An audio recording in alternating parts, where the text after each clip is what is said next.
দুই বাইকের সংঘর্ষে গুরুতর আহত এক বাইক চালক। ঘটনাটি ঘটে আরামবাগের কাবলের সংলগ্ন সারাটি এলাকায়। আহত এক আত্মীয় সূত্রে জানা গেছে, এদিন ওই ব্যক্তি বোনের বাড়ি থেকে নিজের বাড়ি খানাকুলের নাঙ্গলপাড়া এলাকায় ফিরছিলেন।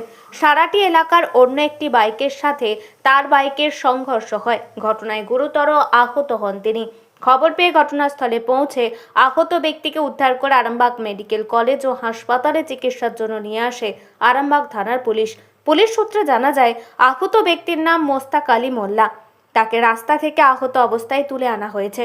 তবে দুর্ঘটনা আসলে কি এবং কিভাবে ঘটেছে তা পরিষ্কার নয়। বিষয়টি খতিয়ে দেখা হচ্ছে। আমি জানি না, ঠিক আছে।